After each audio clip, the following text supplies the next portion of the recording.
Hello again, everybody. My name is Mike Petralia. This is Jimmy Toscano, and this is Pat's Chat from CLNS World Headquarters in Boston. The Patriots are off to Super Bowl 52, where they will play the Philadelphia Eagles in a rematch of Super Bowl 39, of course, down in Jacksonville. This Pat's Chat is brought to you by rxbar.com. Go to rxbar.com and use the promo code CLNS, get 25% off all orders and free shipping, and enjoy a tremendous mint chocolate, little bonus mint chocolate bar, or whatever flavor you so choose to order. Go to rxbar.com. All right. Energy.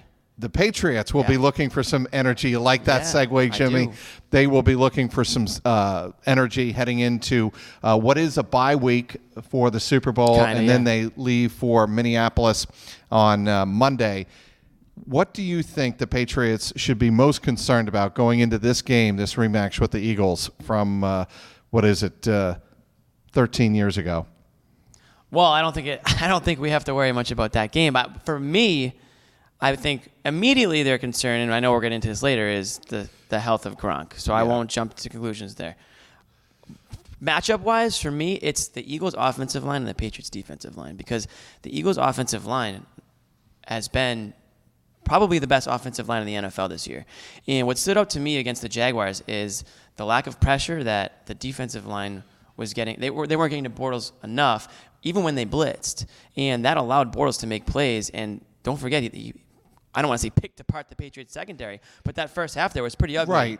But I'm going to counter that with the play of the defensive line, especially Trey Flowers, who I have said on many occasions is the most underrated defensive player in the National Football League. He was a beast in the second half, and really the game changed in that second half. A couple of things. First of all, the Jaguars and Blake Bortles and their coaching staff, I thought, did the Patriots a huge favor by getting away from Corey Grant. Those swing passes and those passes to the flat and beyond the numbers were killing the Patriots. They played scared after. And really, they played scared because the Patriots were able to pin them way back in their own end. And I think when you take a look at that, plus the fact that the Patriots' defensive line, I thought, really showed up.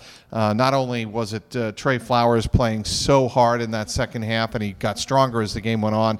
You had rookie Adam Butler, Dietrich Wise, who, along with Rob Gronkowski, apparently suffered a concussion. So that's something to be concerned about. And yes, Ricky Jean Francois, they have the ability, I think, Jimmy, to stop the run. If you watch that Eagles-Minnesota game on Sunday, they were running through Minnesota like a knife through hot butter. Old friend LG, Ajayi, they have talent behind Foles. Everyone wants to talk about how the Eagles, they won't be able to compete because Nick Foles isn't a superstar level quarterback.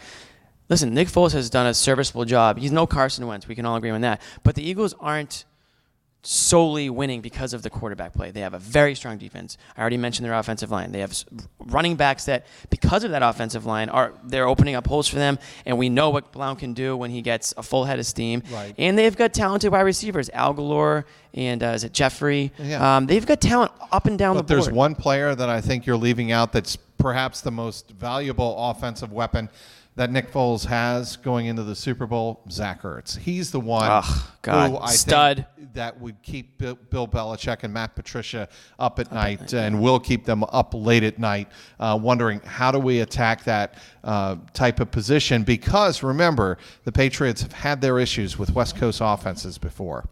They have, and I think Ertz has the ability. I mean, the Patriots have done a good job, in my opinion, eliminating the sides of the fields. They can usually, whether it's Butler, Gilmore has really stepped up lately, but when you get a player that can kind of go into the middle of things and get behind the linebackers in front of a guy like McCourty who might be playing back, that's when I think a guy like Ertz, a tight end, can really do damage. And he has we all know, Gronk aside, I think Ertz has played like one of maybe the top tight end from start to finish this year. See, I've always thought that the Patriots, the way to attack the Patriots is the way the Patriots attack other teams' fire defense. With fire a little bit.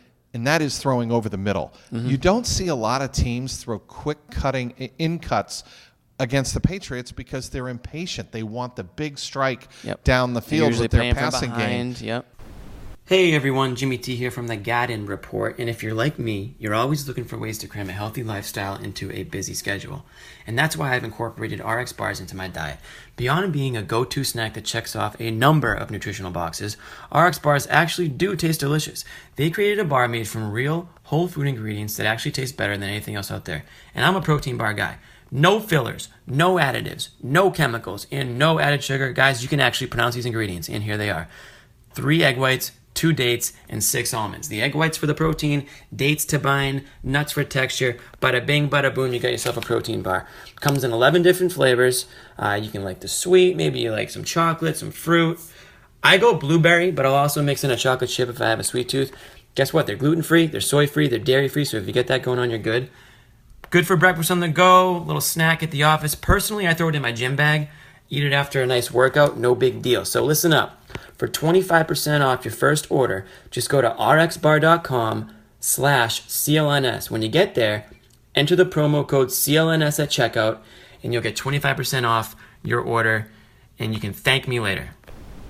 Home run plays. But if you take those plays over the middle, they are there for them to be taken advantage of. Agreed. And I think a lot of that, it's even, I think, harder to do in a big playoff game or the Super Bowl when you're just wanting to make that home run play, or maybe the nerves are even more, and you don't have that patience. You don't have the patience to go 15 plays in 90 yards. You want to go down in 6 plays, and you want a 45-yard completion followed by a big PI or something. And the Patriots, they've been there, done that so many times. They trust the process, not to take something from the Sixers. I certainly wouldn't compare the two franchises right now.